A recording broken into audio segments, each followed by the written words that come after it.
What's good? What's good, everyone? Y'all know what it is. It's your boy.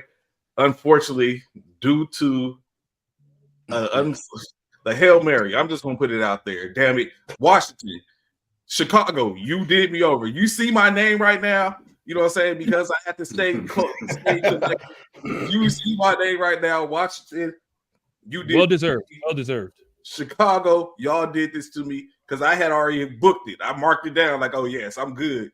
But unfortunately, that's what it is. But you know what it is? It's me, your boy Trey, the commish. We got Bishop, aka the GOAT, the People's Coach CC, and then a special guest today, the other G Lopez, coming to us from the NBS Media Group, in which it's going to be a show today. I'm glad to have y'all with me this morning, gentlemen. What's good with y'all? What's good? What's going on? WGO, what's going on? What's going on? Y'all already know it's Kelly Green Day. Y'all know the Eagles coming out in that Kelly, and I'm not talking about But anywho, hey, how y'all doing on this great Sunday, man? I know it's some sad faces. I see we got some Dallas fans down here below on my screen. They down here at the bottom, sprinkled down here at the bottom. These guys here, maybe I don't know what it is about them, but anywho, we're gonna keep this right on moving. Okay. George is a Rams fan. Oh, he's a Rams fan. Yeah, I'm Rams fan. Look at that. Aaron Donald. I'm going old school. Pearson Forson back here. Oh, it looked like a Dallas star on your hat. My bad. Oh no. This is a hat a friend of mine from Massachusetts sent me. It's from his grandson's travel team. Oh God, no Dallas. Oh no, man, my skin would burn. No. It's only for that guy over there. My bad. Whoa. I'm sorry. No. Like I go far back with the Rams. I even saw Joe Namath play quarterback for the Rams. So I hate the Cowboys because they always the Vikings always have the Rams out. I have no. My joy right now is watching Dallas and their owner Jerry Jones suffer. Yes. The hate, man. Come on, man. Come on, America's team. No. America's Dallas, we just got to represent better than that on the field now, man. Come on, man. Like, we can't keep taking all the bullets. All these L's, and man. I love when Stephen A get on y'all. Ooh, boy, it's a lovely day. It's a lovely day. Yeah, I'm sorry. Instead of that star on the helmet, you should be putting a question mark because they don't know what they're doing. Wow. Right. I have a question, right? Hey, I was going to say, the Rams doing that good? Better than Dallas? Doing that good for that much? Better than Dallas, and they're getting healthy. So look, they're getting healthy. The Rams doing that good for that much shade? So why do y'all think if you say I guess I gotta go on a freestyle? Why does the Cowboys get that type of like no matter anyone else? Like I don't know if you seen it the other day, Bishop, but absolute after the Cowboys took an L before the 49ers game. Who they played before the 49ers? Who Dallas? Who Dallas played? The Lions was the last Lions. The Lions. So after the Lions game, did you see Absolute's post? And he took a shot at the 49ers saying the 49ers ain't won anything or did anything since then, but why does he continue to hate for the Cowboys? And I had to sit up and take a look at it, because it was the Lions, because I had posted that that GIF with the Lions and the Cowboys and with the Hulk and Thanos and how they was getting mishandled and stuff like that. And I was like, is my LB feeling okay? I didn't call him and ask him, but I had to step back, right? And because usually hurt people. So I had to take a step back and look at and say like, why is it that the Cowboys get this treatment? I don't know. What can y'all provide some insight? Why do you think the Cowboys get this type of treatment when they haven't truly been irrelevant for a long time now? I believe it was Stephen A. Smith that said once the Cowboys can go 1-16 and the fans will say we're winning the Super Bowl next year. Now he says some Cowboy fans are delusional. Not all. I have friends that are Cowboy fans that are realists and they're going to call it the way they see it. But I also know some Cowboy fans that put those blinders on and every fan base. No, I'm a realist. I'm gonna tell you, my team. I'm a realist. Let me put this like the Viking game last week. I picked Minnesota to beat them by 10. I gave the Rams no chance. I'm a realist. Before this season, people had the Raiders in the Super Bowl. They said the Raiders was gonna be better. Every fan base that's loyal. Eagle fans be talking about it their year. 49er fans been saying this year don't for do a that. minute. PC, what we won't do is You know what I'm saying? So what what's we the do difference? not do. We are not like Dallas Cowboy fans. As soon as the preseason start, we Super Bowl bound. We Super Bowl bound. Did you see that catch by CD Lamb in RTAs and all that? Did you see that? Man, please. Y'all start as soon as y'all draft, y'all, we going to the Super Bowl. We picked up right after the draft, bro. Right after the draft, they already talk about Super Bowl. They getting t-shirts made, got hats. Oh no, we ain't that's nowhere a bit near extreme. like y'all, we ain't nowhere near like y'all, bro. I was like, well, and that's including their owner, Jerry Jones. He right there with him too. We going to the Super Bowl. Yeah, we going. Mm-hmm. Well, he's supposed to say that. He owned the team. What he's supposed to say? My team trash? What is he supposed to say as an owner? One time I just want to hear him say, as an owner, what are you supposed to say? One time I just want to hear him say, one time we trash. No, as an owner, what are you supposed to say? Come on, man. He's supposed to give that political statement. We're going to keep trying. We're going to keep trying. We're going to give our fan base that. You got to be honest. No, I think people would respect him more if he was honest. But he should fire himself as an owner, man. Come on, man. You can't go against your team. Like, he should hire someone he should hire a GM who knows football because he doesn't know football. He knows how to market, but he doesn't know football. That's a good play, George. Do y'all think that would actually work if Jerry Jones was to hire somebody to run the day-to-day operations for Dallas Cowboys and get him? I wouldn't even say GM, man. Like, I wouldn't even say GM. I would say let the coach have an influence on the team that he got, period. Like, let the coach, and you might come out better. Like for real. Like, let the coach actually run the team, and then you might see a difference. You might see you saw this dude been the GM for a minute. Like, you saw when he got a decent coach, a coach can do something with that squad, but he won't let him. He run the coaches off, man. When the last time he had a good coach there, that he wasn't pulling the strings, there wasn't a puppet on the string. It's like Mike McCarthy is he handcuffed. He can only do so much with that squad right now, man. He definitely not running things. Yeah, from an outside perspective, I see Jerry Jones thinks he's Al Davis, but Al Davis knew football until he went, until his age caught up to him. Davis knew football. Jerry Jones doesn't. He's great at marketing, but he doesn't know football, and that's the problem. His ego won't allow him to admit that. Well, we all know what he's trying to do. He's trying to be that owner GM to win it all, man. He's just trying to put more money in his pocket. Under his way, since he's Barry Switzer way back in the days, he got to pay off Jerry World. That's what he. And then he's got to pay off his daughter. He's got to start paying his daughter now. So when he claims he didn't have. Man. Interesting enough, looking at it, Eric Smalls always is. What's going on, bro? Glad to have you. What up, bro? What up? Eric happens to be a Minnesota Vikings fan as well, diehard as well. Like, this dude, we played fantasy football, and I swear this guy selected all Minnesota Vikings. And it's been looking good for him for 7 weeks.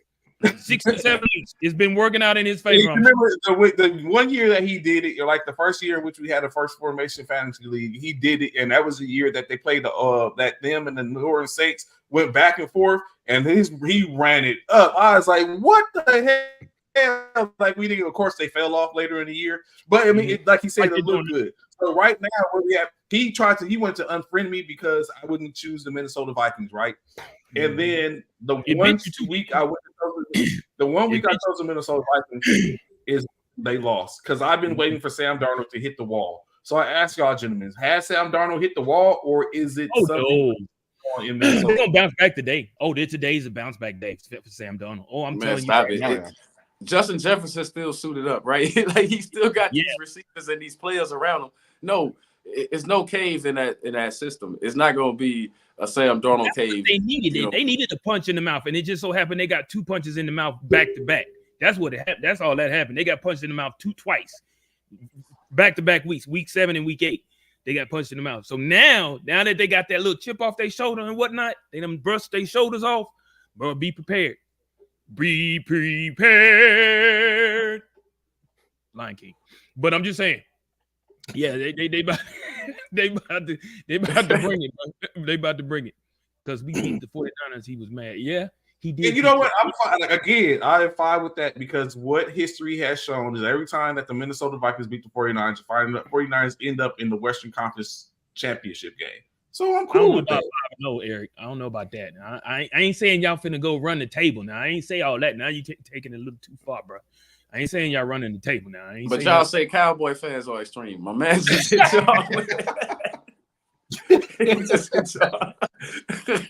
I'm saying. So the biggest talk, right? I know you're not doing that. Don't do that. Don't do that. Look at the schedule.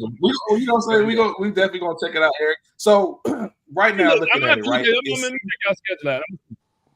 While you do that, I'll sit up and check this. So right now, what we're looking at is it seems like Dan Quinn has went and changed the culture in the Washington Commanders area, in around that area. Now you have teams that are really engaging and really want to be there. I'm going to go to you first, George. Is this fool's gold, or is this something to truly believe in? Is Washington, the Commanders, the next best spot to be destination for players? You know, I think so. I mean, there is a change in the atmosphere around Washington. I'm going to Daniels has made a believer out of me. I thought he was too small to play in the NFL. I thought he was going to be like another Bryce Young, and he is really impressing me. And they just got the fan base in an uproar. And yeah, I'm hearing players want to be traded to Washington now. So yeah, it's the place to be. It's an up and coming team. So yeah, I think it's great for for the NFL to have Washington being relevant again. And you're going to see a lot of players are going to want to go there. Magic Johnson's part of the ownership group, so everyone's going to want that vibe because everything he touches turns to gold. So everyone's looking. We're going to start winning over here. Okay, CC, you concur? Man, it's the Commanders though. Like it's hard to root. It's hard to root for them or keep it, or keep it objective more than subjective. But yeah, I'm seeing this like. They scary. Like in a few years, they might be that Washington team from the 80s. Remember that team that was Super Bowl contending in the hunt? Like tough to beat every year. Like it's starting to look like they coming back to that form, but quickly though. Like I'm impressed with Quinn how he flipped it so quick. Like this is just one season. Like give him two, they might be Super Bowl bound with Daniels. I mean, Daniels is the most accurate quarterback in the league right now. Like you got to say he in the MVP running, right? You got to say he in the early MVP running as a rookie. Bishop, that you agree? Washington. I know that's y'all division too. So right. Is it hard to y'all see them? Y'all see them coming in the rear view, or are they on the side of y'all? Y'all looking side to side? What's going on? They definitely not on the side.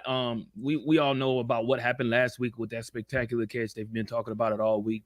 The Hail Mary that which Jaden Daniels threw in the end zone to get the win. That's not luck. That's just, and when I say that's not luck, I'm not talking about the pass itself. I'm just talking about the way this team is playing. They're playing at a high caliber. They're hitting on all cylinders. They got a quarterback who's not even playing at 100%. You know what I'm saying? He's still got the bruised ribs or whatever. So he's still out there. He's still playing and at a high level. So with that being said, that's scary. That's very scary. This team is something to be reckoned with. These teams in which these are the teams in which, and when I say teams, I'm talking them. We're talking about Detroit. We talk about the Minnesotas. These are teams in which, a few years ago weren't teams in which we would see or be talking about to be at the stature of other teams of greatness or of other teams that were doing well in the league. But now they've played catch up. They done caught up to everybody, and now they're a force. The Detroits, the Minnesotas, the Washingtons, all these teams are coming up, you know what I'm saying, and playing phenomenal ball, and I'm not gonna lie, I would be wrong to sit here and say that I'm not nervous about when we go face the Washington Commanders. I would be crazy to say I'm not nervous about that because, of course, right now we're not playing our greatest ball. We have played pretty well these last couple of games, but going into that game, I'm not so just high on that we gonna win that game. It's probably gonna come down to the wire. It is a rival team in which we got to play. But right now, some of the three hottest teams are Detroit, Washington, and Minnesota. And of course, the Kansas City Chiefs who are still currently undefeated. But yeah, they're a team to watch out for. So what do you think? I heard CC earlier. When he was talking about it, he said that they're up and coming. What do you guys think is needed for them to go over the hump? I know we was just talking about they've been talking about trade. People wanted to be traded there. realistically, what do they need? Are they a receiver away from being that more dominant? Another running back? What do y'all guys see that they need? They need to stay healthy. I don't think Washington needs anything. They have I think they have everything. I mean, could they add something? I'm sure every team could add somebody else to make that team even more better. But in my personal opinion, their key asset is to stay healthy. If they can stay healthy with Jaden Daniels and all their receiving core, their running back core, their defense is playing well. If they can do that and stay healthy for the second remainder of the season, because we're week 9? This is week 9, right? Yes. Yeah, so we're halfway through. So yeah, if they can do that, I think that's what it is. I agree, Bishop. They don't need to go out and get a Justin Jefferson type of receiver. Right. They play really good team football. That's why they're successful. One, like I said, Dan Quinn, he turned it around quick. The team has bought into his message. They don't need to go and let's bring in this piece. They don't need it. Keep playing team football. Health is the number one key, especially for Jaden Daniels. I honestly, looking at him, I was worried he was going to be, like I said, a bust. I think Bryce Young's a bust, like Bryce Young, or he was going to be fragile like RG3. That was my concern. And like I said, he's made a believer out of me. Just keep sticking to the message that Dan Quinn has been preaching all season. And I see him in the playoffs. Super Bowl contender, I don't think they're there yet, but they will be in the playoffs. And I really wouldn't change much. I see even the upset in the playoffs. CC, before you go, I even see them possibly making it out of the first round, depending on who they play. I do. I see them making it out of the first round.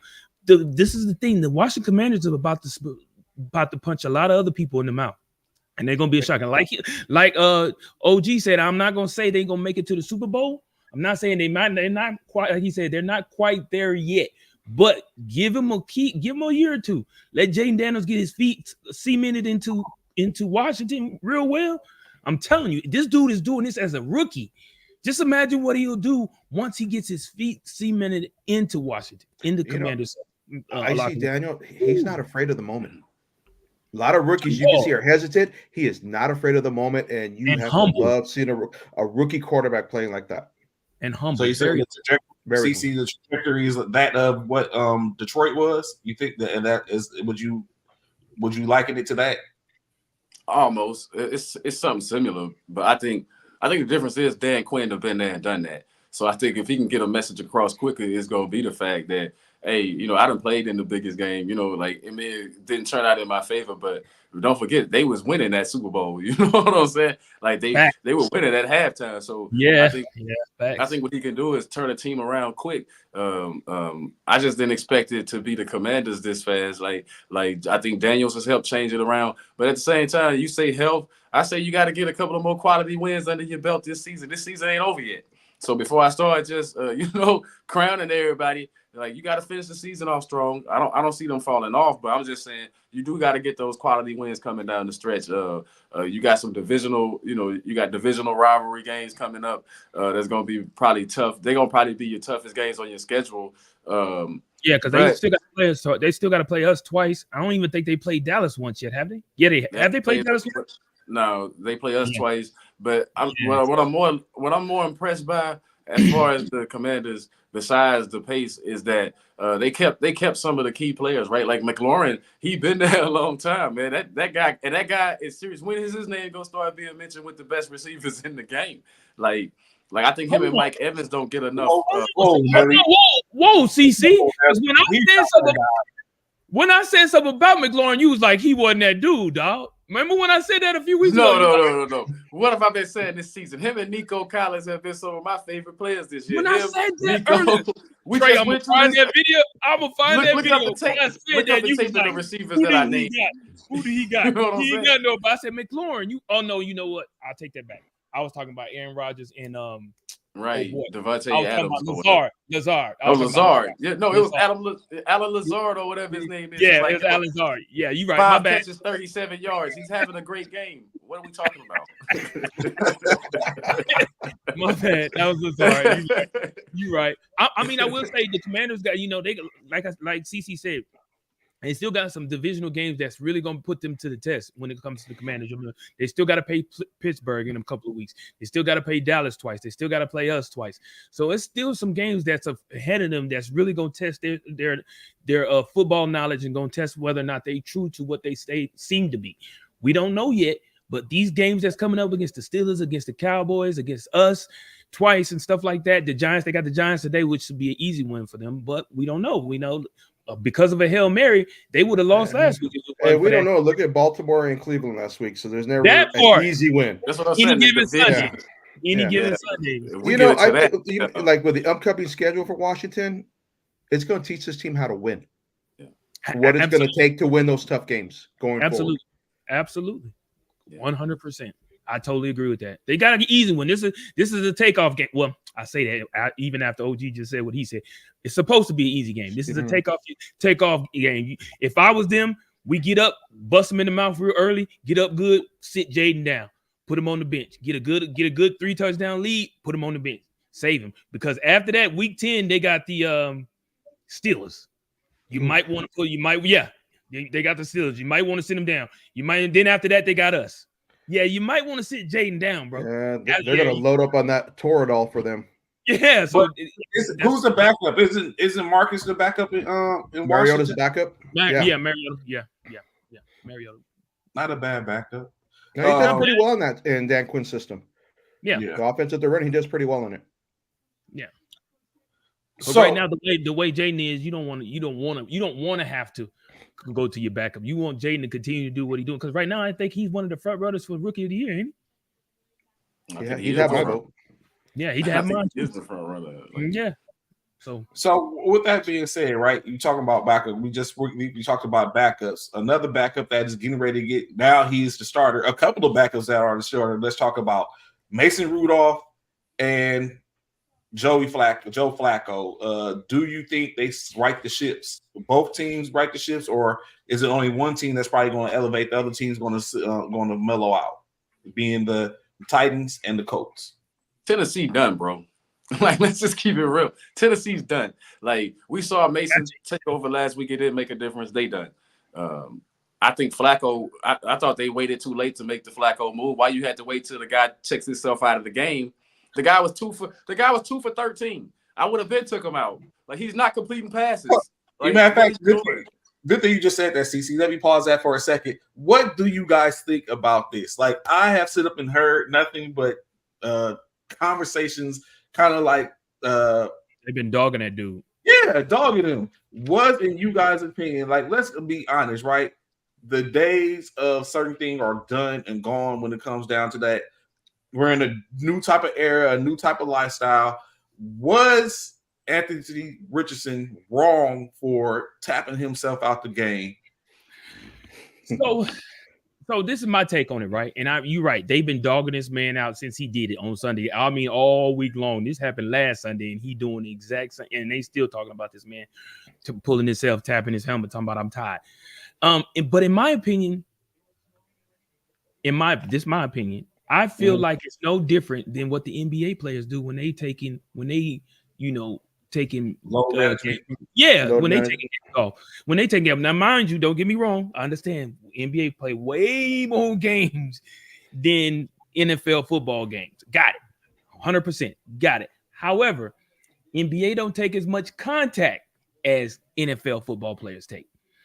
So with that, and it would probably take someone to really do the research, but I don't know. In y'all's opinion, I don't know who runs more, whether it's football or basketball. I really don't know. You got 100 yards versus whatever the dimensions of a basketball court. So 100, it's probably somewhere close to even when it comes to running up and down the court and running up and down the field. I don't know, but either way. So in my opinion, right, they've ridiculed this young man, which in my opinion I feel is bad because for one, he's young. It's not something which I feel like you should do. I see you, CC.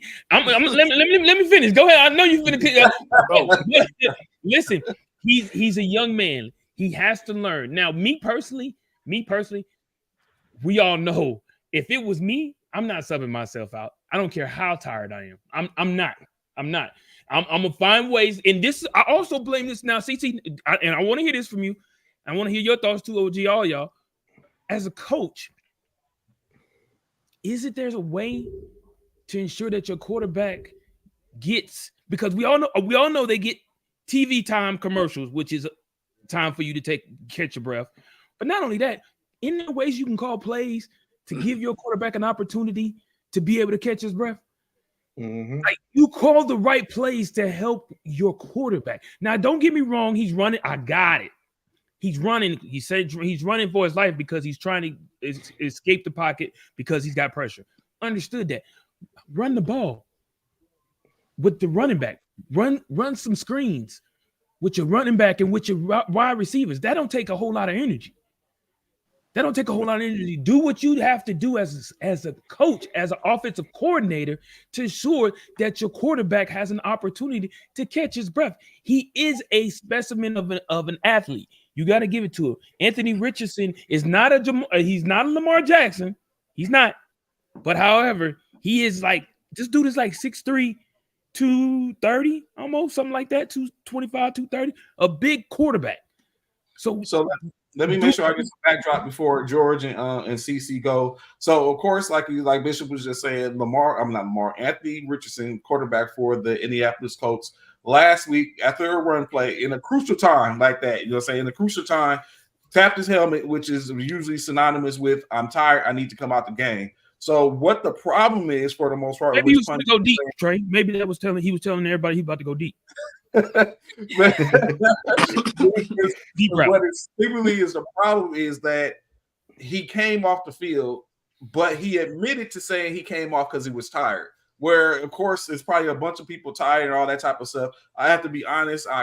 When I coach NFL flag, youth and stuff like that, I get kids that come to me and be, "Coach, I'm tired," and I'll be like, "Okay, go ahead to the sideline." But in my mind, I'm like, "Hell, what the like? There's no tiredness in football." But you know what I'm saying? You have to take it up.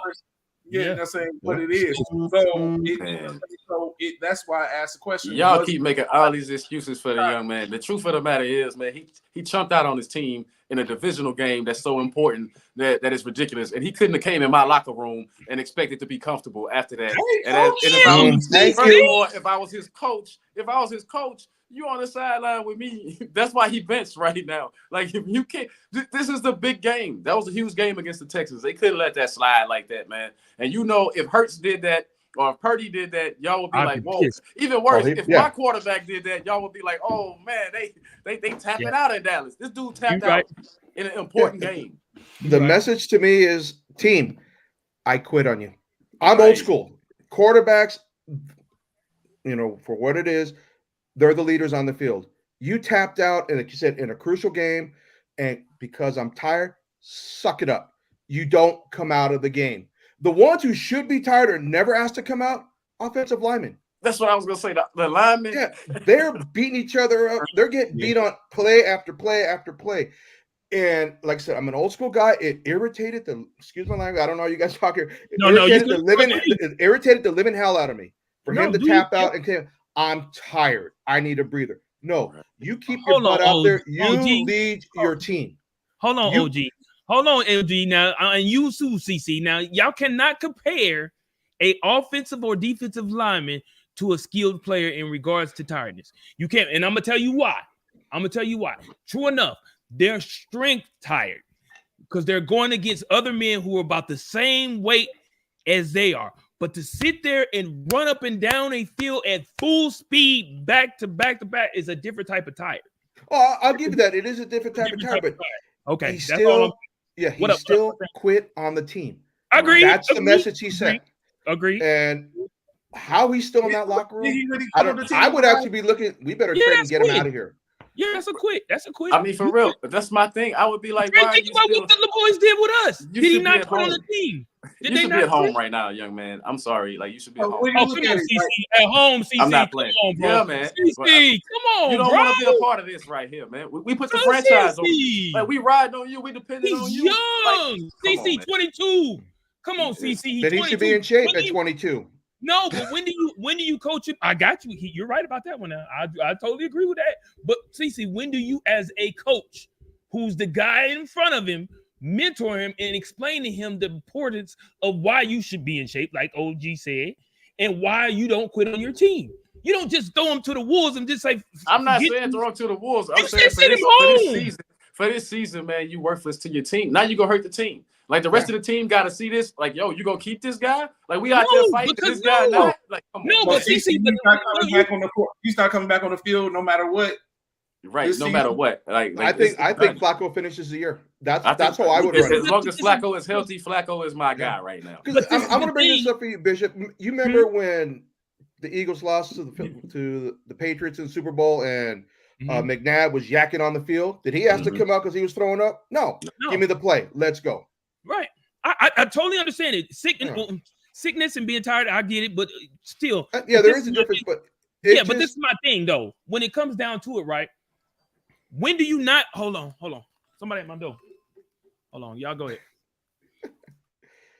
It just sent the wrong message to the team.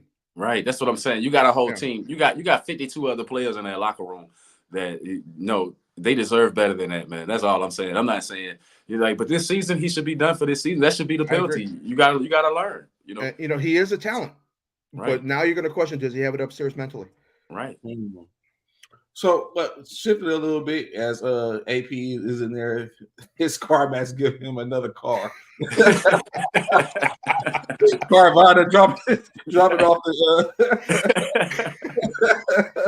So when you look at it, right, the Rams, Puka Nacua. I got this one and one more. Then we get into the mid-season, and then we'll go ahead and get into the picks as we want to get. So Puka Nacua back. As we saw, he was fed. They fed and fed and fed and fed him. I felt bad for Cooper Kupp because I'm like, ain't this your teams do? Like, this is going up. But they fed him and fed him and fed him. Doesn't make sense. Nacua coming back, a little knee issue.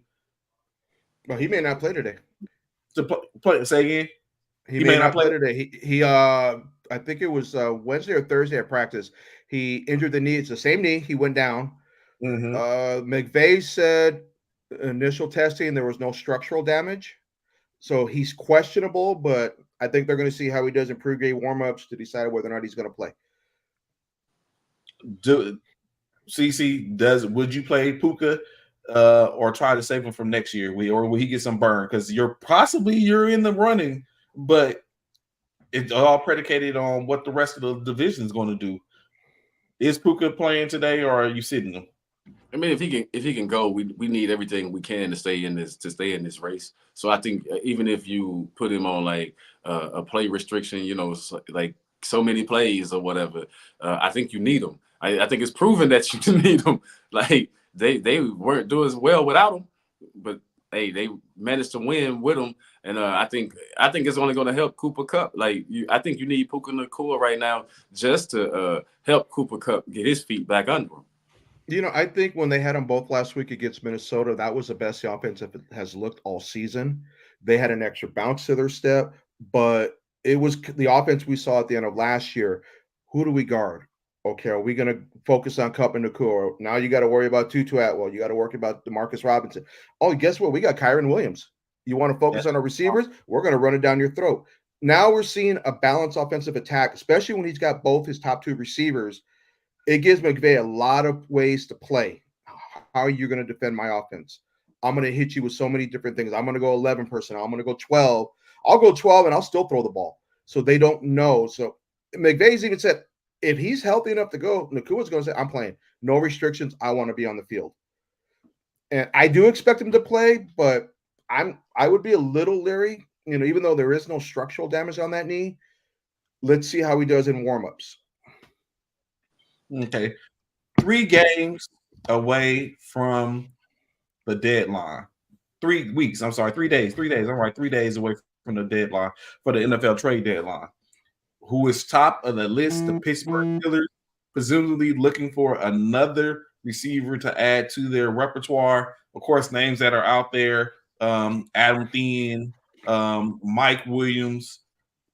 If they were able to acquire any of those guys, do we see a better Pittsburgh's offense, in your opinion? Not with Russell Wilson at quarterback. Yep, I do, because you see it already. Russell took over, and he didn't realize that they're gonna start double and triple teaming Pickens after a minute.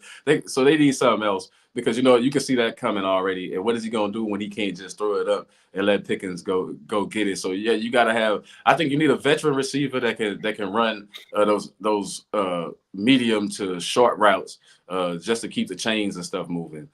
You got a deep threat. Now you need something underneath. It wouldn't be no different to me if they try to find, like, I think a Theon would fit in a slot. You know what I mean? Like a Wes Welker type player, a Julian Edelman type player. I think a Theon would fit right in right now. That's what he needs, something to get off the rock quick. I think that'll help Russell out. So because he looking good with the deep ball, but everything else short, he ain't really on point, if you notice that. Now I know Cup's name was linked with Pittsburgh a couple of weweeks ago, and McVay doesn't want to move him, but don't know what the Rams are thinking. But I think it would be a mistake for the Rams to move him, because the NFC West is not that strong this year. They're at their record, they're not that far. They're at 3-4 right now, I believe. They're like a game and a half out of first place in the NFC West. So they're getting players back, the key players back, from the injured reserve. They could make a run, and they could actually go into the playoffs with excuse me, like a 10-7 record. 9-8, they can make the playoffs. They could actually win the division with that kind of record, the way the NFC West is playing this year. So I don't see the Rams moving any players. But in regards to Pittsburgh, yeah, I didn't think about Adam Thielen. I think he'd be a great fit, as a slot receiver running those inside dig routes. So, that makes sense. Adam Thielen maybe. I don't know. I like Mike Williams when Mike Williams was in San Diego. With the LA Chargers, but however, he doesn't seem to be the same Mike Williams at this point, in which that was probably some of the stuff predicated on why I thought that the New York Jets was going to be a better team now that they have Devontae Adams, but it seemingly isn't working out, although it did work out this past weekend. Bishop, Anthony Price is like they coming to drop a car off to you. That's why you answering the door. Carvana was ringing your doorbell. No, man, it was Joe, man. Joe was knocking on, and she know how to get in the house, but she knocking on the door like the popo. So when black folks, when people knock on your door like the popo, you got to go see what the hell is going on. So I had to go on over there and see what. It wasn't nobody but JoJo. Nobody but JoJo. But what I missed? What y'all talking about now? What we talking about? Pittsburgh being bringing in some receivers would it help them? Looking at Mike Williams, Adam Thielen. To help Russell? Yeah. He could use that. He could use that. I could see that happening. They definitely because ain't the trade deadline coming up? Tuesday, right? Yeah, Monday or Tuesday. Yeah, that's what I thought. Yeah, it's coming up. So yeah, I can see that. Definitely. I know that makes Justin Fields feel some type of way for Russell to come in here and just make it seem like it's so damn easy, because Russell just hitting on all cylinders right now. The way he's playing a lot, lights out, and you sit there and you wonder, like, is it really Justin Fields? Because now we got two quarterbacks, including a rookie who's out in Chicago, who ain't doing the greatest, but he ain't doing as bad as Justin was doing. And then now here you have a veteran in Russell, who's a Super Bowl champion, has a Super Bowl ring under his belt and stuff like that. And he comes in and he shows you how to do it. Makes you wonder. Maybe. That he's saying some BS because it paused on him. In my opinion, the right team, right team might not be with the right team or something. Maybe the offensive coordinator, maybe Justin just doesn't have the right offensive coordinator yet. I don't know. I don't know. Justin is just, to me, in my opinion, Justin just has too much talent not to be better than what he's playing.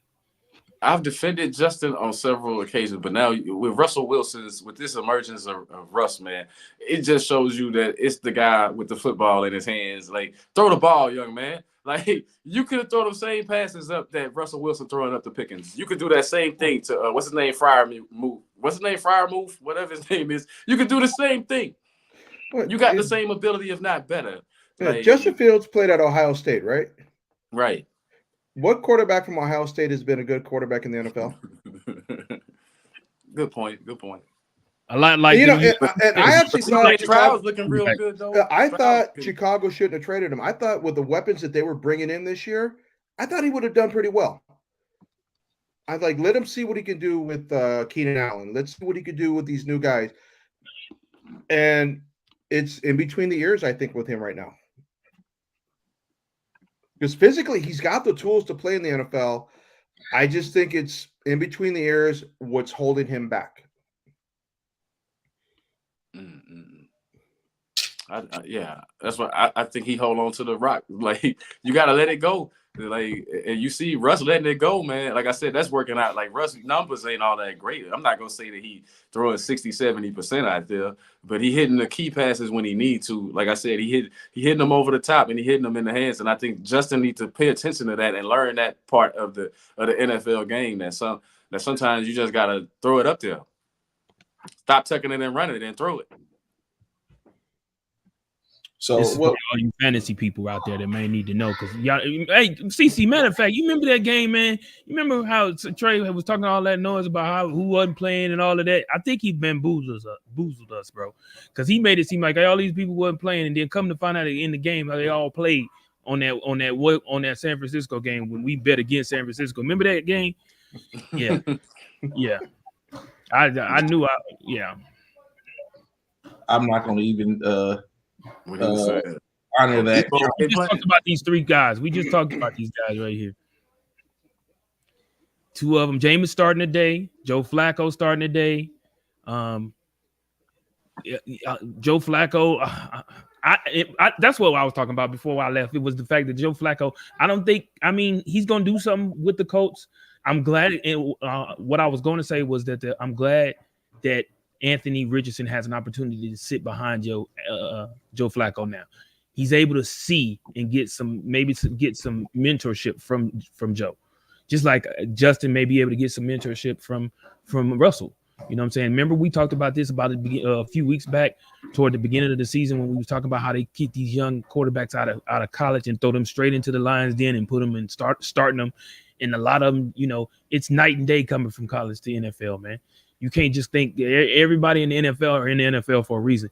That 5-2 running defensive end is a 4-3 defensive end in the NFL. You know what I'm saying? So it's a different animal. So a lot of times I feel like some of these quarterbacks and some of these owners put these young quarterbacks, like we just talked about, and Anthony Richardson, in predicaments that they're not prepared for. Not to get it twisted, there are some who are just phenomenal who can come into and play at a high caliber of play, and that's what, like the Joe Burrows, the Lamar Jacksons, who came in and just, you know, hitting on all cylinders and never missed a beat, like, you know, they've been in the league for years. But then you just got some that just take some. OG just talked about it. What's the name out of in Carolina? He like a straight bus. A straight bus. Yeah, you know, a lot of things I've always heard with rookie quarterbacks, the thing that surprises them the most, the speed of the game in the NFL. How much faster it is compared to college. Mm-hmm. Mm-hmm. And it shows in some of them. It shows in some of them's play, right? Like you can see the difference. Because you got eight of the last 3 years, 8 of the starting quarterbacks that have started as rookies are benched. So I mean, I guess you have to start to take that into consideration and look at it. So, but then my question is, that's the thing, Trey. Are they being played because of their skill set, or are they being played because they're getting paid all that money? See, that's the problem. A lot of these owners, we paid this joker this much money. He gonna play.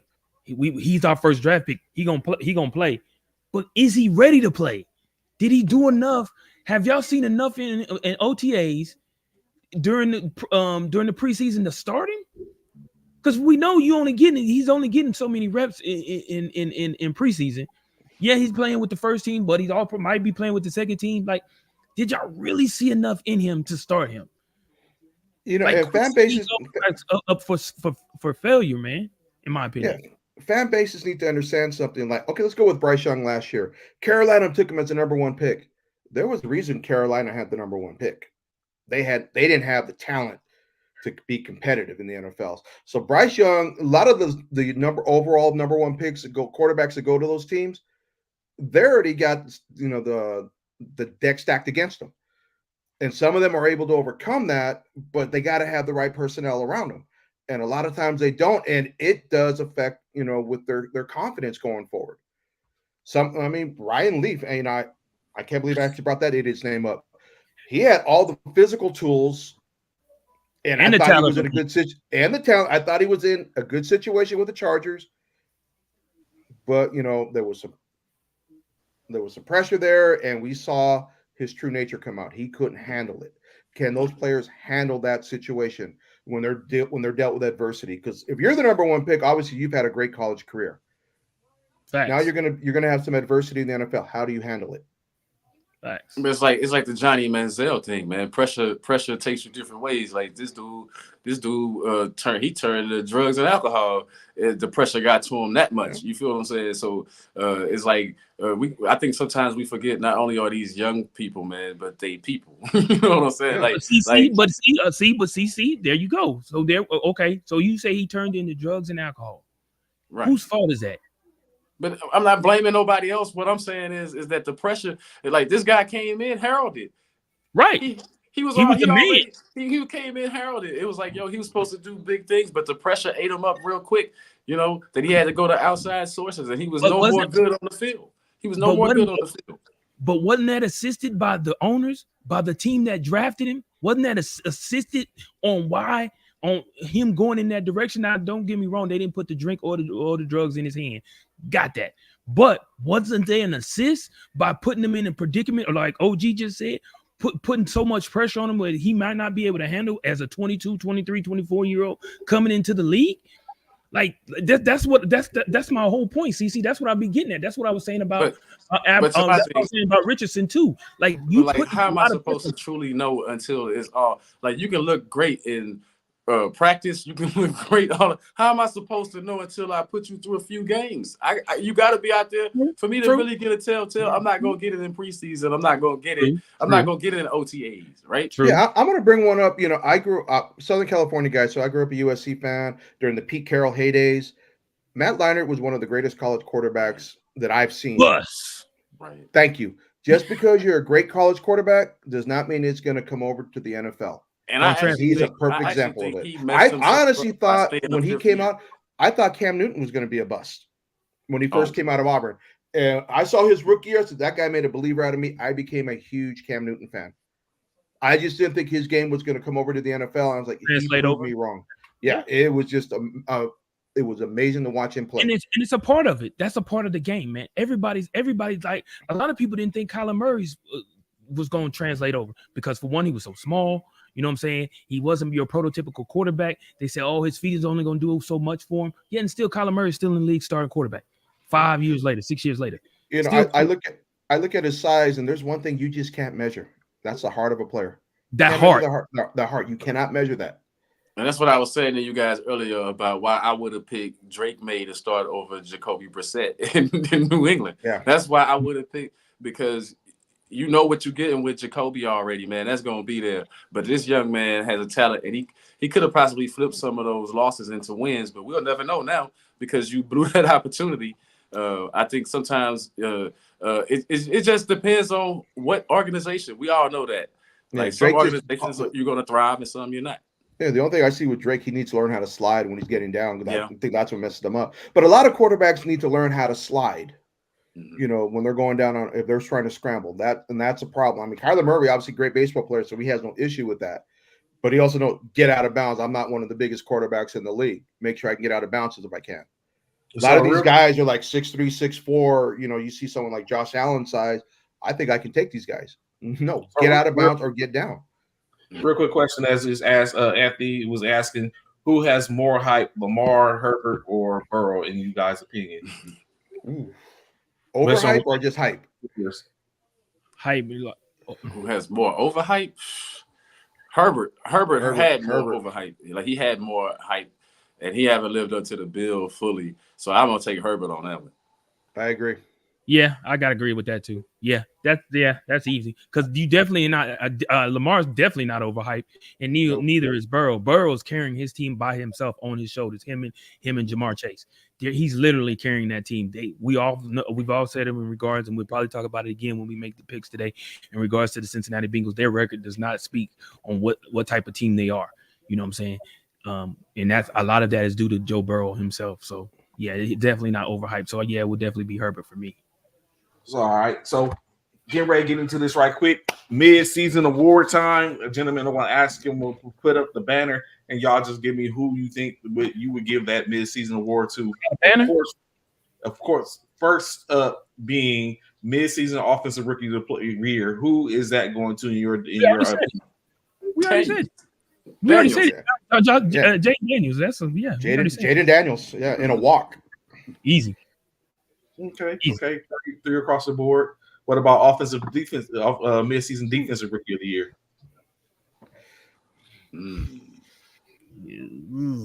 I this is kind of a heart talk here, but I kind of like the way Jared Verse has been playing for the Rams as an edge rusher. I think he's getting a lot of pressures. A lot of difference. Yeah. He did turn the corner and stuff like that. Y'all agree the Rams defensive end Jerry Works, or is there anyone else out there that y'all might think?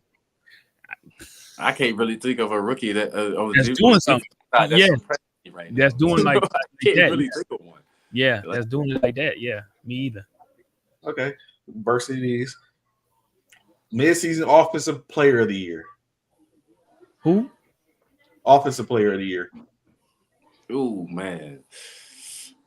Right now, I gotta go. I like Derrick Henry. I gotta throw Derrick Henry name in there. I mean, I didn't think that I would be saying this at this point in the season, but I gotta say Derrick Henry or Jaden Daniels again, man. Yeah, I'm kicking I actually dropped Derrick Henry in my fantasy team. And once I did that, I dropped him early. And when I did that, he took off. I'm like, I think he owes me money because I dropped him. That's when he started doing better. Yep, they started running. So offensive player of the year, in my opinion, it would probably be. It could go like CC said. It could definitely go to Jaden Daniels, but then there's other people in which y'all failed to mention, and I feel like it's definitely could be considered offensive player of the year. Y'all still sleeping on.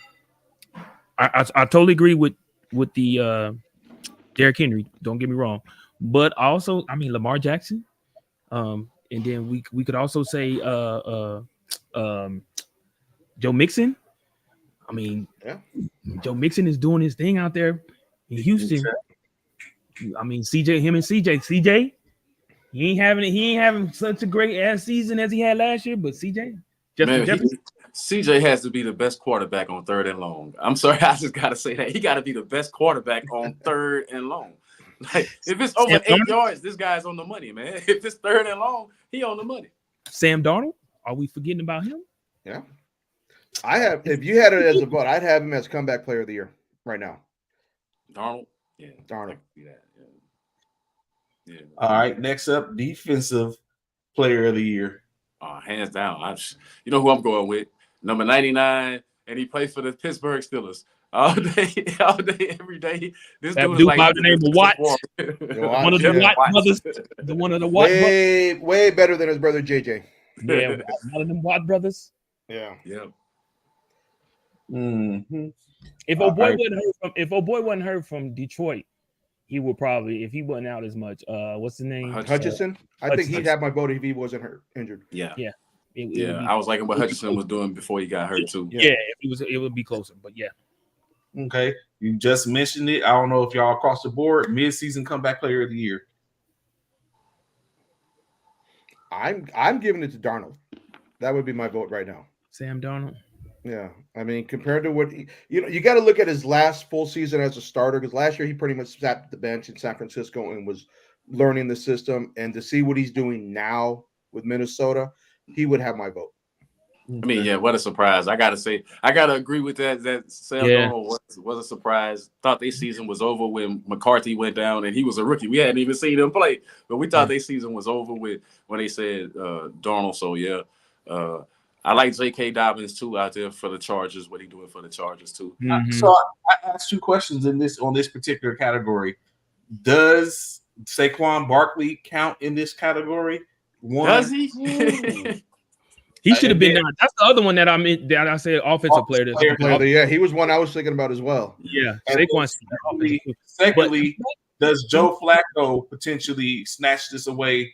But what's considered? What give me like this is my thing. What is considered a comeback player? I feel like are you coming off an injury? Is that a comeback? If we're talking about injury, I guess you could, or just reemerging out of the You know what I'm saying? So, but I think it's more so. I think Sam Darnold would be.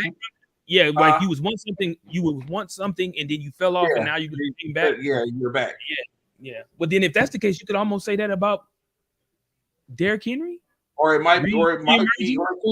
it could be specifically what you just said. It could be coming back from an injury. I think Darnold more so. The argument for Darnold got to go more.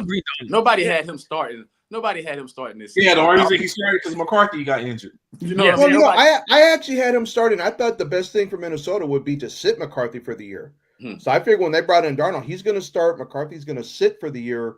That's what I would have thought. That's what I would have done. Any chance McCarthy starts this year? No. Unless Sam get hurt. Why? Hey, if it ain't broke, don't fix it. What's wrong with it? Ain't nothing wrong with it. Well, McCarthy's actually going to be out for the entire season with that injury, right? Yeah, he's out. Yeah, he's out for the season. That's right. He's out. Next up, assistant coach of the year. Probably going to end up being a coach themselves. Who the whatchamacallit coach? It ain't the Jets coach. No, I was like the Jets. What? No, it ain't the Jets coach. He's probably going to end up being the coach. I think this particular one, and Jim, and let me know if you agree. No, Ben Johnson from Detroit. Ben Johnson, he's a good midseason, and the guy Florida down for the Houston Texans, Slowick or whatever, the offensive coordinator. I think he next up somewhere. I think he's going to be a coach before too much longer. Do you think Brian Flores gets another opportunity? Head coach, I think defensive coordinator. I think you found your stride, Brian. Stay in your lane. Not everybody's a head coach. The better offensive coordinators, and I think Flores is one of them. Yeah. All right. Mid-season coach of the year. Who gets it? Oh, Dan Quinn is high up there on my list. And Dan Campbell, both Dans, man. Andy Reid. No, I'm actually going with the coach from Minnesota. Like we said, McCarthy's hurt. Season's already over. How do you get not be coach of the year at midseason? Your team is still undefeated. The problem is, it's like, okay, Kansas City's undefeated. But listen, you don't have mind you, his team is undefeated with no weapons. He always they have a X factor, and he wears stripes. I actually have to go with that, man. They're the new Patriots, not getting calls against them or getting calls for them. But the success of the Chiefs is the detriment for Andy Reid. Oh, they're undefeated. Ho hum, no big deal. What else is new? I mean, that's what I'm saying. Like we expecting this from the Chiefs, but I think no, we did. CC, how we expect that from the Chiefs? And have 3 of their receivers is out, bro. Come on. I was saying it before the season started that no matter what happens, as long as Patrick Mahomes is under that center, as long as he the one back there, they got a chance. Have I not been saying that? Trey frown up every time I see it. You can't beat me, but you can't beat that. I'm taking Andy Reid, man. Cause there's no way. Because we're talking about Patrick Mahomes was doing what way less. But come on, Dan Quinn. What was the Commanders last year? Did we expect the Commanders to be on the top of the division? I'm not taking nothing from Dan Quinn. I'm not. Commanders, I just said it. Commanders have come up. They've come up a lot. Dan Quinn, definitely. But you still can't ignore the fact that this man is undefeated after coming off a Super Bowl winning season. I agree, but it's just like, yeah, okay. It's not an excitement right now that they're undefeated. I know, right? They're so successful MJ for so winning long. the 7th scoring title. We don't care no more, right? Like when you get to number 10, we don't even care no more. Right? Really? I mean, I'm just saying. With that being said, where was we at? With that, oh no, but Anthony, if that's the case, if we did, who would have thought the same thing? We didn't think that with the Houston Texans with CJ Stroud last year either. But look at what Houston did. And I thought Coach Ryan should have got Coach of the Year last year. Yeah. What he did with that team last year. Yeah. We talked about that before. I thought he should have got Coach of the Year last year. Coach Ryan. D'Amico Ryan. Out of Houston. D'Amico Ryan. He should have got Coach of the Year. What? Stefanski got it right. For Cleveland, yeah, he got it for Cleveland, right? He deserved to get it. He went through 3 quarters. No, nobody gave everybody. Houston would be lucky to win 5 games. Right. No one saw what Houston was going to do last year.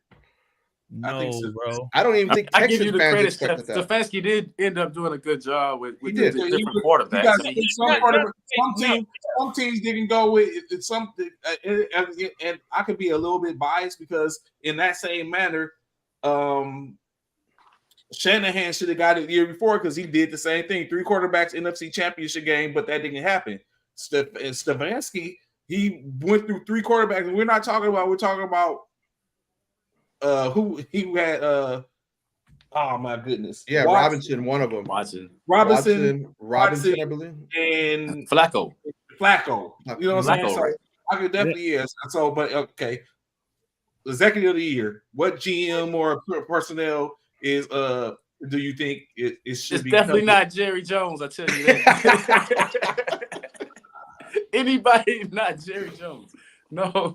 Would you say the GM for Kansas City? Would you say who else has made some moves? I'm actually liking the Chargers. I'm actually liking the Chargers GM for that right there.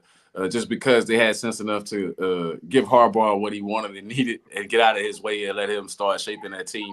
And you starting to see the impact of that team already. Like in a couple of years, the Chargers, you're gonna be talking about the Chargers, regardless who the quarterback is. You're gonna be talking about how tough they are and what they gonna do. So I think for me, it's whoever running the Chargers organization right now.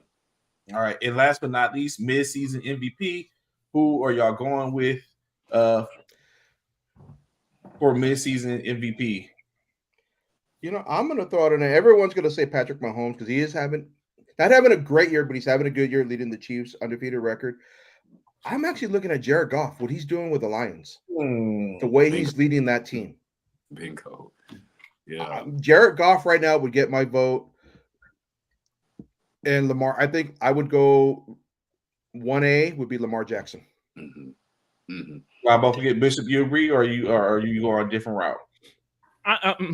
Jared Allen. It's hard, man. To be honest with you right now, or MVP obviously could go to a couple of different people. Lamar Jackson, like he said, Jared Goff, Josh Allen. Is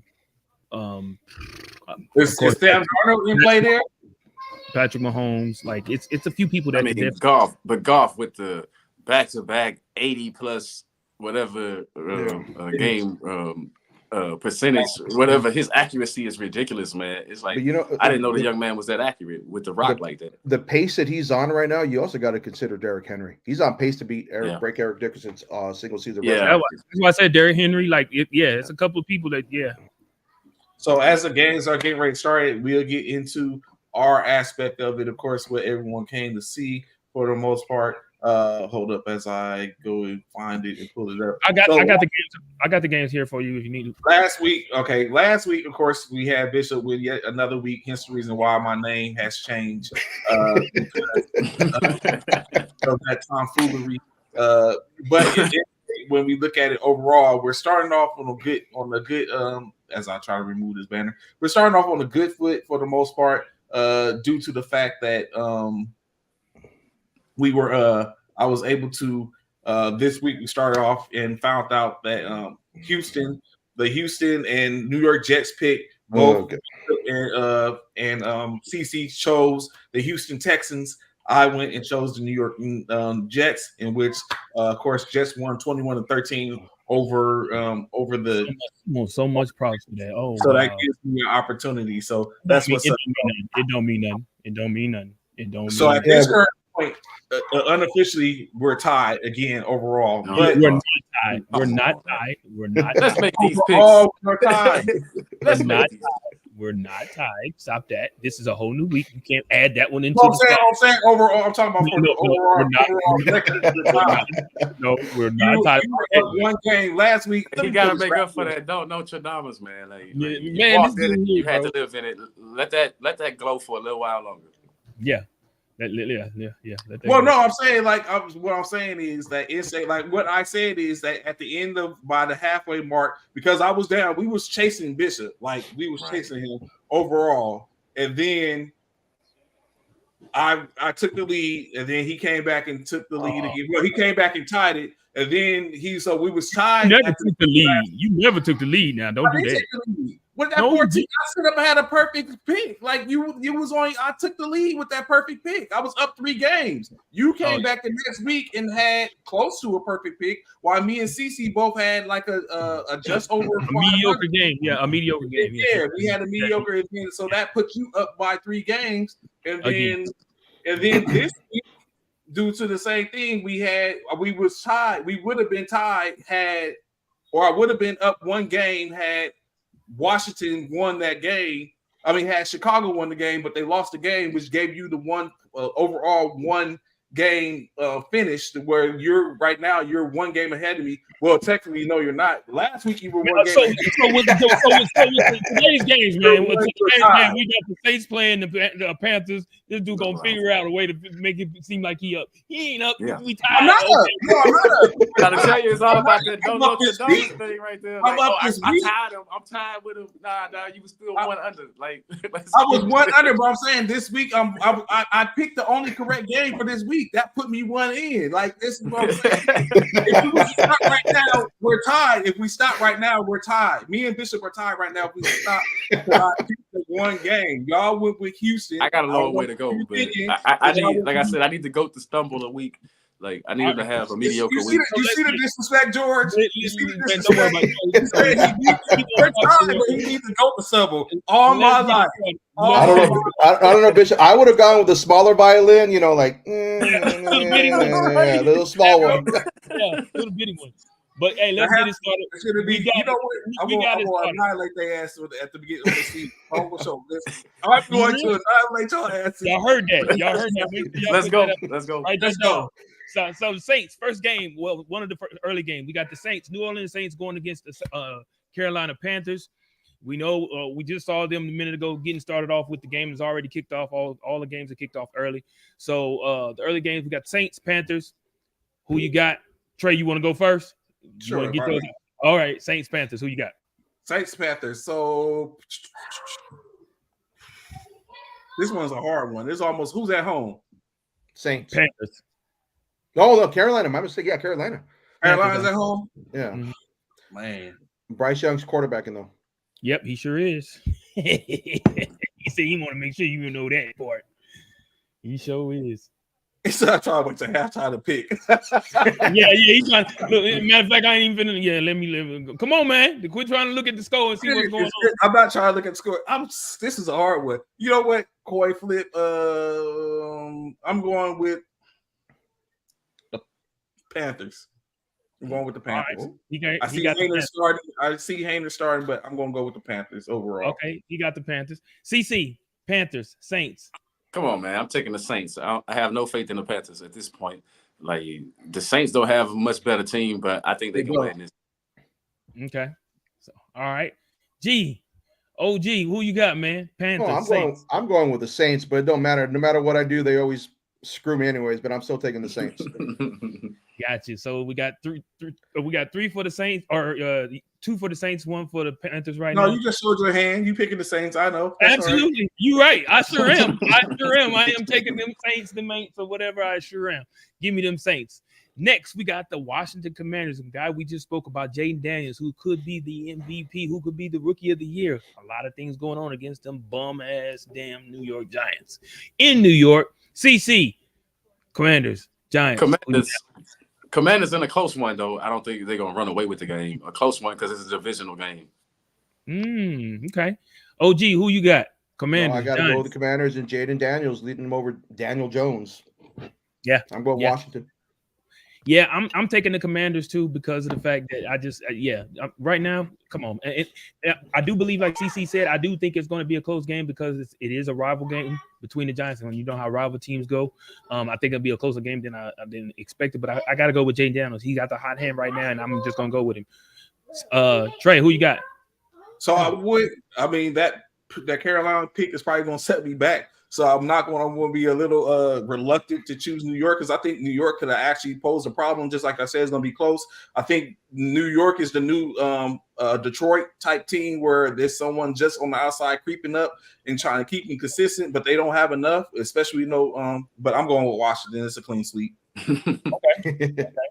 Got Washington. All right, next third game, we got Tua Tagovailoa and them Miami Dolphins, who just came back last week of his first game, looked pretty good out there on the field. Miami Dolphins versus against that bad man we just talked about, Josh Allen and them Buffalo Bills in Buffalo. So that's Miami going out to Buffalo. Weather's a little different out there. OG, who you got? Dolphins. Yeah, I was gonna ask what's the weather like in Buffalo today? It's probably it ain't hot. It ain't Miami. I'm sure. I don't know. I ain't got the actual temperatures, but it ain't. You know, It ain't Miami I have temperature. some concerns with Tua coming back. You know, I actually would have preferred that he sat out the rest of the year with all the concussions he's been getting. But I do like Buffalo at home against Miami. Buffalo's just a tough beast to play over there. So I got Buffalo closer than people think, but I still have Buffalo winning the game. Okay. Trey, who you got? I'm taking Buffalo, although only because they're at home. Excuse me, they're without. They're probably going. They have an ailing in Amari Cooper, although players like Shakir and Coleman have been stepping up. I think that gives them the edge. So I'm going with Buffalo. CC, you going with your boy Tua, or you going with your man Josh A? I've never went with Tua. I'm going with Buffalo. Like I always thought Miami was overrated. They just speed and nothing else. No X's and O's on that team at all. So I'm sticking with that. Buffalo gonna win this one easily though. All right. I'm going ahead and close it out, man. 4 across the board, man. 4 across the board. I'm going with Buffalo, man. The Miami Dolphins versus the Buffalo Bills are like 15-2, 14-2, or something like that. Miami always have problems with Buffalo. I gotta go with Josh. He got the hot hand, another guy in which we just talked about being MVP. So Buffalo for me. Next, we got the Chargers. We just spoke about them too. And Jameis Winston and them Cleveland Browns. Jameis Winston is looking good out there with Cleveland. You know, we all know what happened with old boy Deshaun Watson going down with a major injury. So Jameis came in and he's got a dub in the dub column. Was he looking good though? Like, hold on. Was he really looking good? Because he threw that pick and Kyle Hamilton dropped that pick. That game was over. He did. You're right. You're right. Right before he threw that touchdown, he threw a pick. Because he threw that touchdown right after that. He threw that touchdown right after that. He sure did. He did. But we in Cleveland. They're in Cleveland. The Chargers are in Cleveland against Jameis Winston. Can he keep it up? Can he keep that good luck going? Good luck charm. CC. Chargers. No. Brown. Who you Chargers. I'm taking the Chargers. Okay. Field goal game, but Chargers. Who you got? Chargers, Brown. I'm taking the Chargers as well. Jameis Winston, like we said, we know him as 30 for 30. He showed that last week. It just so happened that Hamilton dropped the ball and they was able to skirt out of there with a lucky win. I don't think that holds up this week. Okay. OG, who you got? Chargers, Brown. Yeah, I agree. I mean, he did an amazing job leading Cleveland over Baltimore last week. You know, that was a shocker, but I just see the glass slipper breaking today, and I got the Chargers beating them. Okay. So that's what's that? 3 charges? Sir, yes, sir. Well, y'all just Chargers, Browns. I kind of want to go against y'all, man, in this one because I don't know. I kind of want to go against y'all in this one. But I'm gonna go ahead and stick it out with the Chargers. I'm gonna take the Chargers with this one. I'm gonna go with the Chargers and go with what everybody else go with. Moving right along, we got the New England Patriots. We just talked about Drake May going out to Tennessee Titans without Derrick Henry. OG, Tennessee, New England. Who you going with? We actually have to pick this game. No, is May playing today? Yes, he is. Yeah, I believe he's a starter. I think he's starting. Yeah, he's a starter. This one for me, it's a coin flip, but I'm leaning towards New England on this one. Got you. Okay, Trey, New England, Titans. Who you got? So I feel like the same way about the game, like George does in this case. It's almost like a coin flip. Who's home team? Titans. They playing the Titans are the whole team. Tom Zach. You know what? I'm gonna go with Tennessee. I'm gonna go with Tennessee and Randolph and reemergence of because Ty Spears is out as well. So I'm just gonna say I'm gonna go ahead and go with Tennessee. I think they can get it done. Possibly we're gonna probably see a big game from Calvin Ridley, and he's gonna wheel them in. So. Yeah, I'm taking Tennessee. CC, Titans, Patriots. Man, I said I was giving up on the Patriots. You sure did say that. So I'm waiting to hear. I'm waiting to hear what you about to say right now. But I'm taking Tennessee today. I mean, I don't even know who. I mean, Rudolph. I'm going with Tennessee just because I get crushed every time I go with the Patriots. Okay.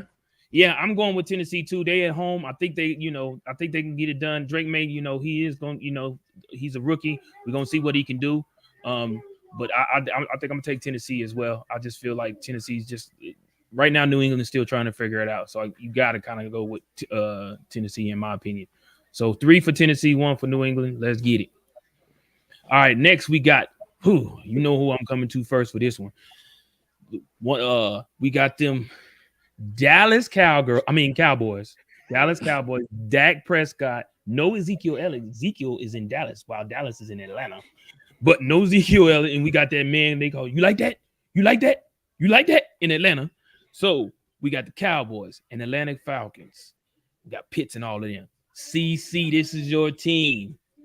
Matter of fact, hold on. Before I even go to CC, because I want CC to know this. I'm picking Atlanta.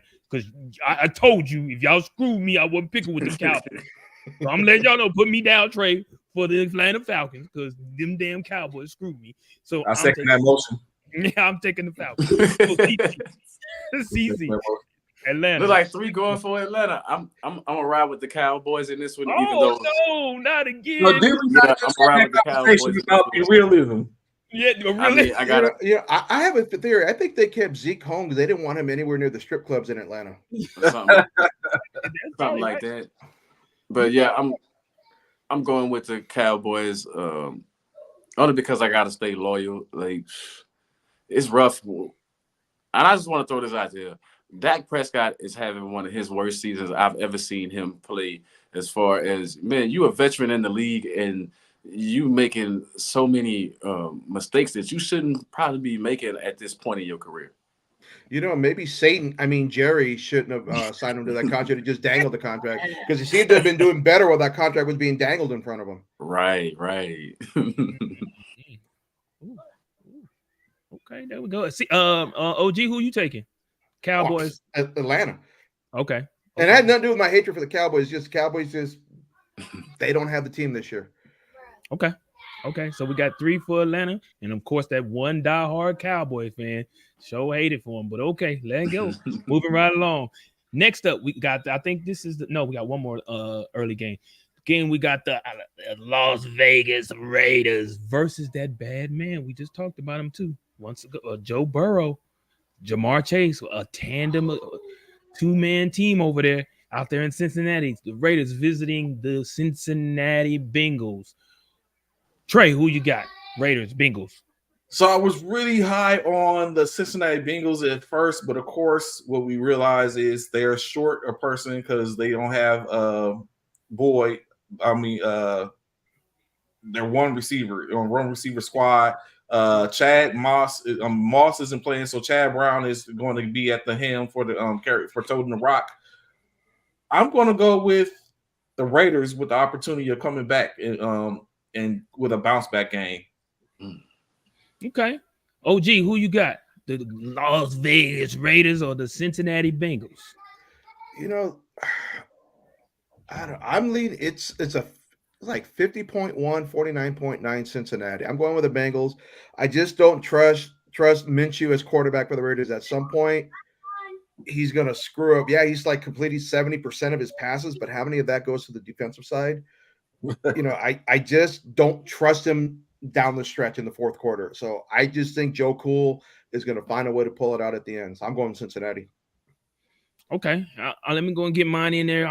I believe in Joe Burrow, man. I still think this guy's that guy, man. We just spoke so highly of him and how he came out of college and just came into the league and just was hitting on all cylinders, carrying his team to a Super Bowl. His second year into the league, I believe it was. And so I just feel in Joe Burrow, he has a tandem of players over there that can help him. They lost Joe Mixon, but I still feel like they can make things happen. I'm taking the Cincinnati Bengals in this game. CC. Raiders, Bengals, who you got? Bengals. I haven't believed in the Raiders all year. I don't think anything's going to change with them. Cincinnati, they should be the better team. They should win this game. Okay. All right. So we got 3 Bengals, 1 Raiders. Trey trying to play catch up, boy. He really trying to take off, boy. He trying to play catch up. Look at him. All right. Last but not least for our early games, man. Our last early games, we got Bo Nix Sean Payton out there and them Denver Broncos headed over there to Harbaugh Nation and them Baltimore Ravens and that Lamar Jackson and that Derrick Henry tandem over there. So let me go and get mine out the way. Let me get them Baltimore Ravens because I know they butthurt about losing that game last week. Lamar Jackson, I think we do know Lamar Jackson did not practice, I want to say 2 days out of this week because they was of somewhat of an injury. So, but I'm still taking Baltimore. They playing in Baltimore. I think they're going to get it done. So I'm taking the Ravens. CC, who you got, bro? Ravens. Okay. Ravens going to win this game. It's going to be a competitive game, but they still going to win. Okay. OG, who you got? Yeah, I think Baltimore's coming in with a chip on their shoulder after last week's loss. I just think they're going to annihilate Bo Nix today. I got Baltimore winning big. Oh, okay. Rookie quarterback. Trey. Bo Nix, Lamar Jackson.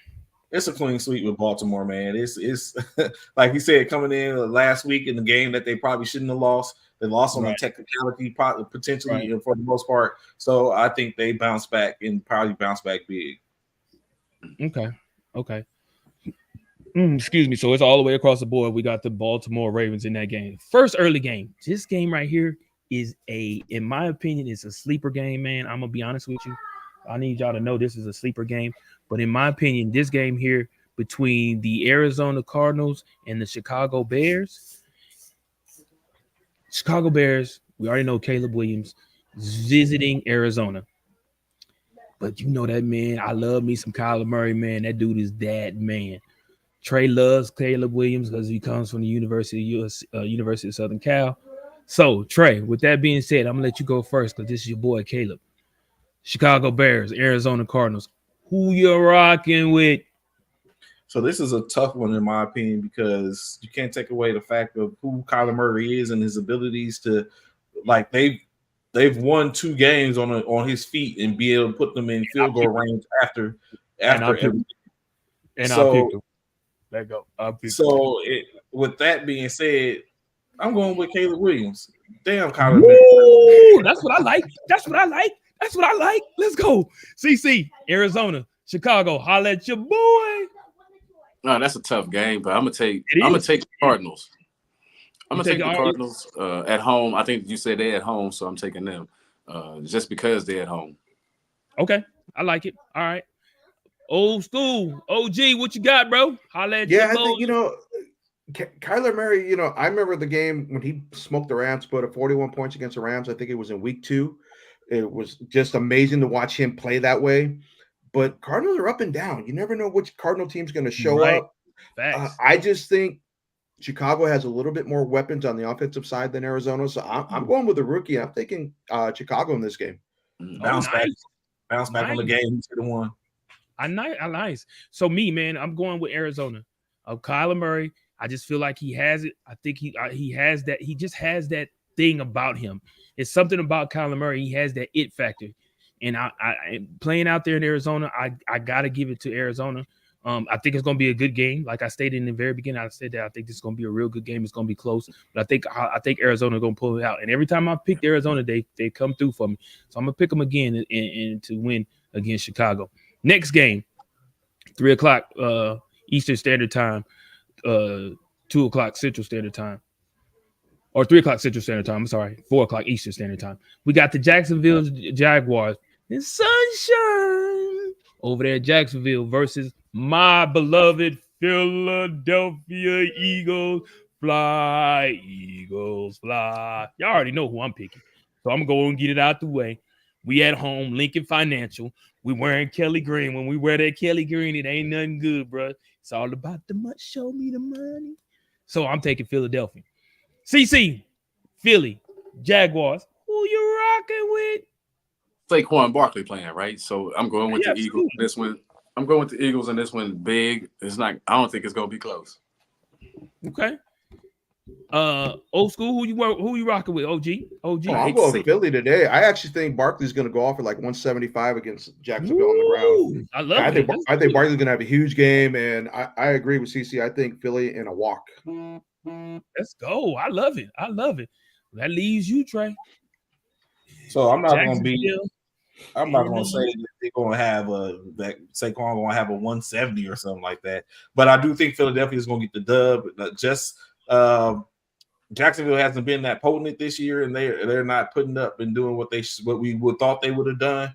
And it starting to show that without Christian Kirk, ETN hasn't been good, so they've been relying on Tank Bigsby.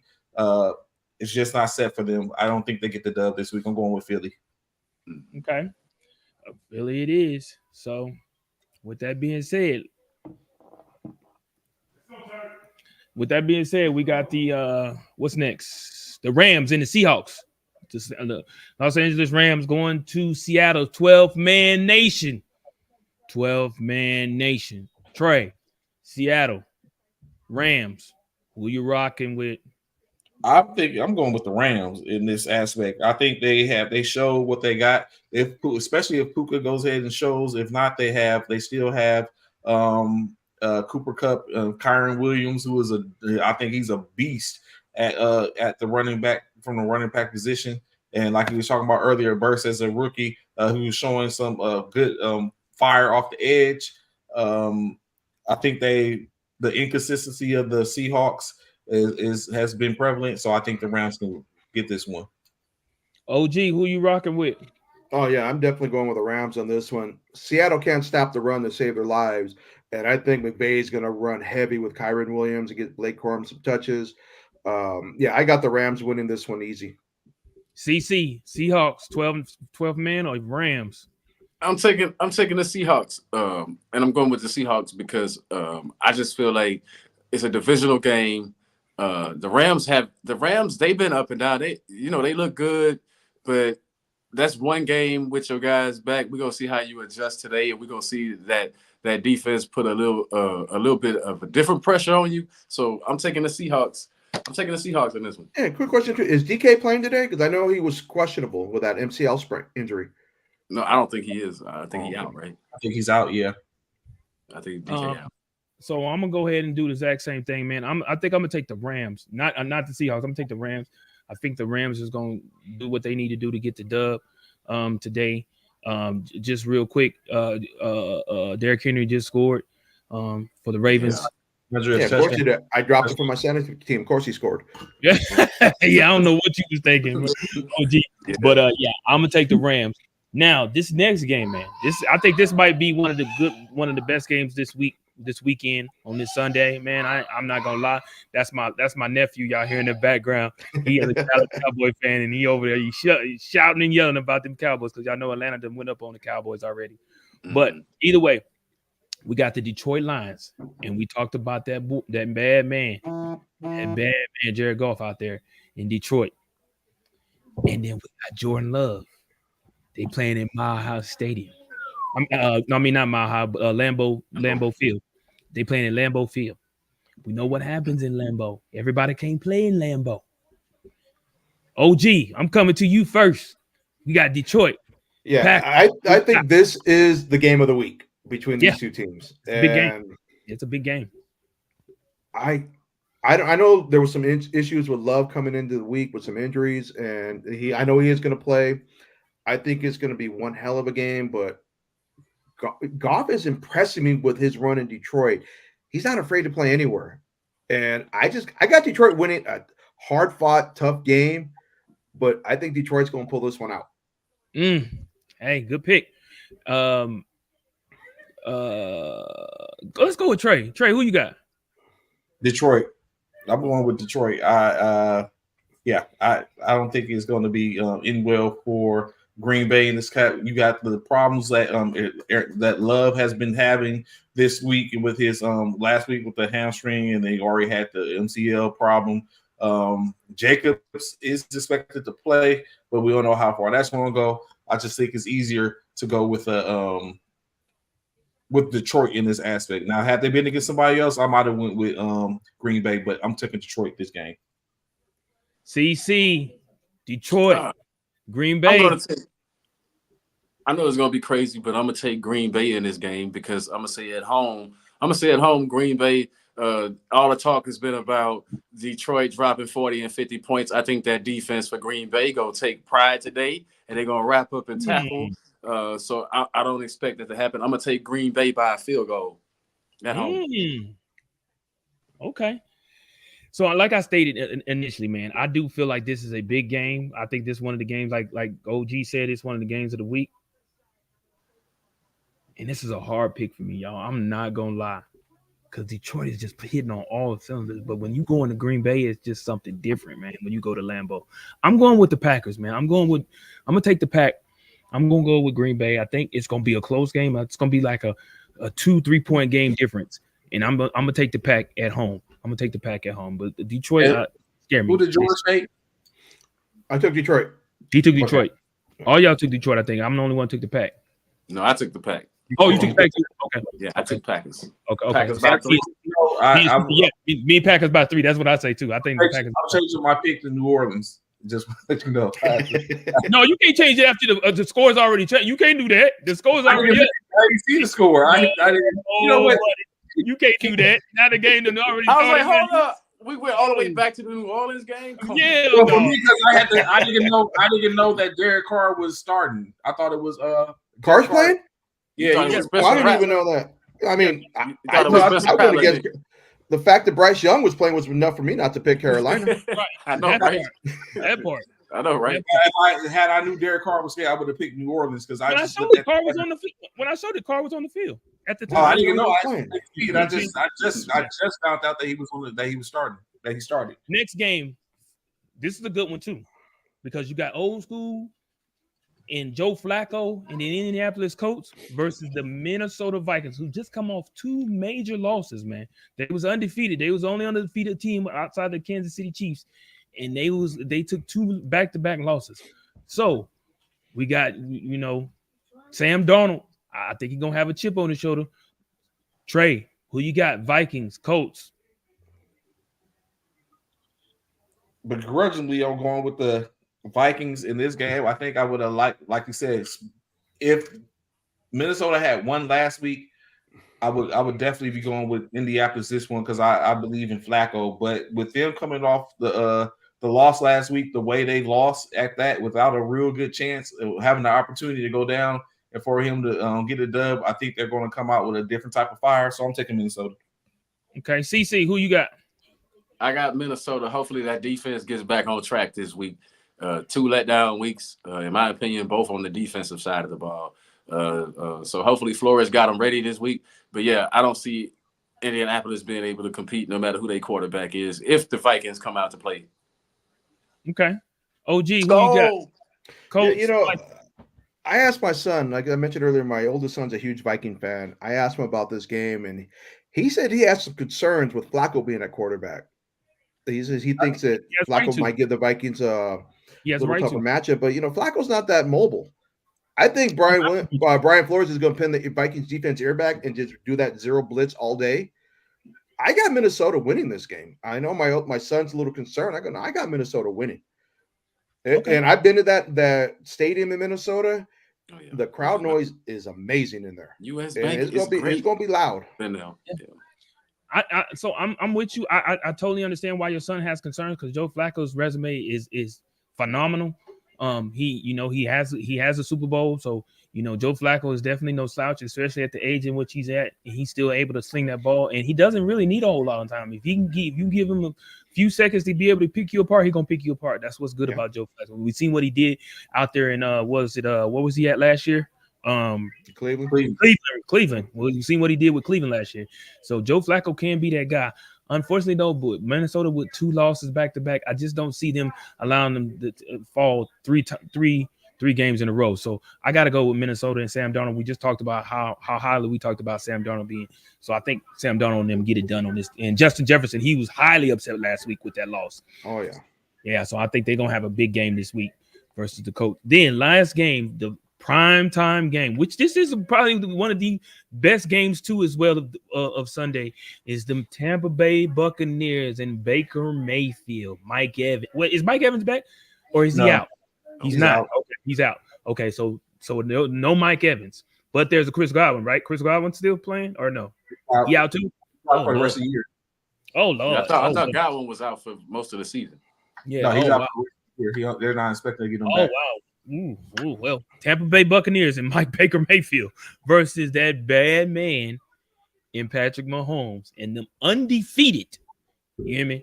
Undefeated Kansas City Chiefs playing in Arrowhead Stadium. Been there, nice stadium. Love to get loud too. CC, Chiefs, Bucks. Who you're rocking with?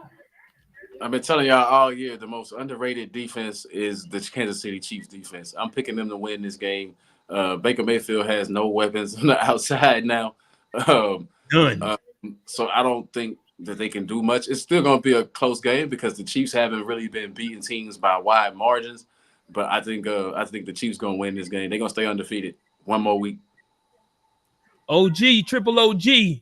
Yeah, I agree. And I agree with CC. I think, believe it or not, you don't have Patrick Mahomes, Travis Kelce, and all that. The Chiefs right now are a defensive team. The defense is what's carrying them. And I think that you're going to see it again Monday night with no weapons. Baker's just going to be running for his life. I got Kansas City winning this game. They're going to go to 8-0. Okay.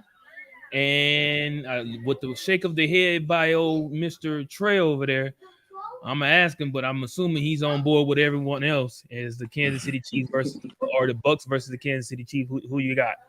It's so unfortunate that I have to do this and say this, but yes, they are. We do see Kansas City going 8-0. Might be a little bit different if Baker Mayfield had his weapons in Goddard or in Godwin and Davis, Mike Davis. But I mean, even with that, or even just one of them would probably be a possibility because of that fight in Baker where it's a 50-50, and I would have gave him the 50-50 ball, but it's just I don't see it possible. We probably see a DeAndre Hopkins get off and all that type of stuff. We might see a different them where it might unlock where people have to do something, worry about something else. But I will go again and say this: the Kansas City Chiefs are not winning the Super Bowl this year, but they will win this game and be going to 8-0. Okay. So yeah, without Baker having and I'm even with that, man, Baker's just that dog. Like OG said earlier, man. Some people, when you talk about players that have heart, Baker Mayfield is one of those guys, man. He's one of those dudes that has a great deal of heart, man. When it comes to being on that field, on that gridiron. Oh boy, he was wide open. He missed him. Bo Nix missed the big dude wide open. But right now, the way the Kansas City Chiefs playing, man, and they're not like CC said, they're not playing their best ball. They are not. They're not. There's a bunch of games in which they should have lost already. Them being 8-0 already is unheard of. They should not be, but they are. It is what it is. And Andy Reid got them hitting on all cylinders. I'm gonna go with the Chiefs, man, in Kansas City. I feel like that's gonna get them the win, being that they playing at home. If they was playing at Tampa Bay or something, it might be a little different. I might have went the other way, even though Baker don't have his key elements on the field with him. But being in Kansas City, I'm gonna have to go with the Chiefs. So there you have it. Y'all have our picks. They're in the books. Y'all see it. Y'all will see by the end of the night why I am considered the GOAT. Once again, y'all will know. This is what I do. So with that being said, man, we appreciate y'all. Thank y'all so much. The games as we speak right now, just to give y'all an update on what the scores are looking like currently. Right now, we have week 9. The Saints are up on the Panthers 6-0 with 1:45 left in the first quarter. The Commanders are up on the Giants with 12:40 left in the second quarter, 7-0. The Dolphins and the Bills are tied up, 11:41 left in the second quarter. And then we got the Chargers and the Browns. Get the ball. Chargers is up. CC. Chargers are up on the Browns. 1:45 left in the first quarter. Titans up on the Patriots. The end of the first quarter, 7-0. Cowboys down to the to the Atlanta Falcons, 7-3. 15 minutes. Just started the second quarter. Raiders, Bengals tied up 7-7. And they just got a sack fumble. By the time we create a turnover or something, Baltimore Raiders over here, boy, are up 7-0 over the Broncos with 14:48 left in the second quarter before half. So there you have it. But good play by Lawson. Good play. Here we go. And the Ravens are driving as we speak currently. They look like they're on the Broncos. Yeah, on the Broncos like 28-yard line. You know, guys, I'm gonna have to bounce now. I got to get my son to his baseball game, but I just want to thank you guys for having me on your show. It's Great been show. a blast, man. I've really Great enjoyed show. this. Anytime you guys would like to have me, my schedule permits, please. I would love to be back on this show. I mean, you guys we would have love an to have you. amazing show, man. I love it. We love to have you back, man. Appreciate it. Thank you. With All that, right, man. man, You guys enjoy the rest of your NFL games, and I'll We'll talk to you soon. guys soon. All right. Okay. With that being said, man, we enjoyed y'all. Have a great Sunday. Enjoy football. We'll holler back at y'all. So y'all stay tuned to First Formation, man. We coming back to you with these predictions and how we coming back, man. We halfway through the season. Let's go. Enjoy football. Enjoy Sunday. You only rocking that 1 week. Can we get another Don't Notre Dame week? Can we get another Don't Notre Dame week? I love it. Get him, CC. Get him, CC. We coming. I gotta make up some ground though. So hopefully these off picks, these picks, the picks that's different from the GOAT right now. Hopefully they do me some justice today.